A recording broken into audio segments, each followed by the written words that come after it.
آخر میں چند اعلانات ہیں وہ بھی سماعت فرما لے۔ ایک تو صدقۃ الفطر کے حوالے سے رات کو بھی وضاحت کر دی تھی، تو ساتھیوں نے پوچھا کہ ہے کتنا۔ جو غریب آدمی ہے، غریب ترین بندے نے بھی صدقۃ الفطر دینا ہوتا ہے، اس نے اکٹھا زیادہ سے کرنا ہے اور اپنی طرف سے اپنی گھر والوں کا دینا ہے۔ اس کی جو مقدار ہے وہ 300 سے 450 روپے کے درمیان ہے، اور جو متوسط طبقہ ہے اس کی 700 سے لے کے 1000 تک، اور جو امیر طبقہ ہے کھاتا پیتا ہے، جس کے گھر میں ہفتے میں 2 دفعہ گوشت بن جاتا ہے، 1 دفعہ بن جاتا ہے، مرغی بن جاتی ہے، ایسا بندہ اگر صرف گندم کا صدقہ فطر دے گا تو اس کو خود سوچنا چاہیے کہ گندم، جو اور چاول تو غریب اور متوسط کا، تیرے گھر میں تو گوشت پکتا ہے، تیرے گھر میں تو چاہے 1 منٹ میں 1500 کا برگر کھا لیتا ہے، تو بھی اگر اس طرح صدقہ فطر دینا چاہتا ہے تو ان کے لیے بھی رسول اللہ نے اسی دور میں کشمش اور دیگر اجناس کا تعین کر دیا، وہ 2000 سے 3000 روپیہ فی کس اپنا بھی دینا ہے، اپنے گھر والوں کا دینا ہے، 1 دن کا بچہ بھی اس کا بھی دینا ہے، اور اپنے گھر کے جو رہائشی ملازم ہیں ان کا بھی دینا ہے۔ دینا کہاں ہے؟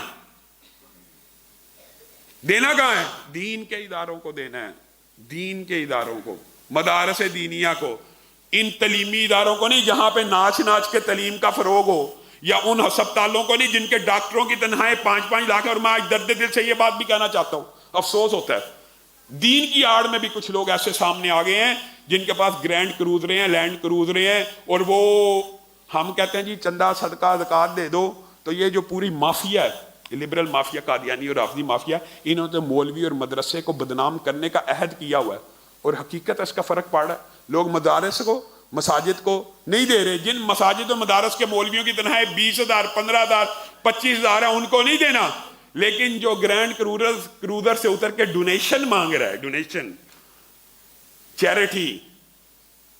ان ناموں کے اوپر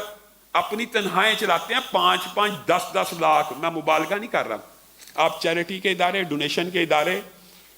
آپ ان کی گاڑیوں میں رہنا سہنا، ان کے طور اتوار کا مطالعہ کر لیجئے، وہ گاڑی کے پٹرول بھی آپ کے پیسوں کے ڈلواتے ہیں، وہ گاڑیاں بھی آپ کے پیسوں کی لیتے ہیں، وہ اپنی تنخواہیں 5-5 10-10 لاکھ چاہے دین کے نام پہ لے رہے ہیں۔ آپ بتائیے کہ 5-5 10-10 لاکھ آپ ان کو دے دیتے ہیں، لیکن جو مولوی ویسے زکوٰۃ کا مستحق ہے، جو دین کے ادارے ویسے ہی صدقات کے مستحق ہیں، ان کی 15-20-25,000 کی تنخواہیں آپ کو چبھنا شروع کر دیتی ہیں۔ تو آپ سب ساتھی اللہ کا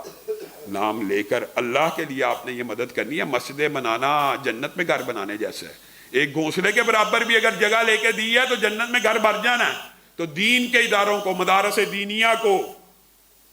آپ سب کو صدقات، زکوٰۃ، عطیات دینے چاہیے، اور صدقۃ الفطر بھی یہاں پہ جمع کرانا چاہیے۔ اور صدقۃ الفطر بعض لوگ یہ سمجھتے ہیں کہ عید سے پہلے جو دیا بس وہی ہے، آخری دنوں میں صدقۃ الفطر ادا کر دینا چاہیے۔ وہ جو حدیث ہے شیطان والی، وہ جو غلہ تھا وہ صدقہ فطر کا غلہ تھا،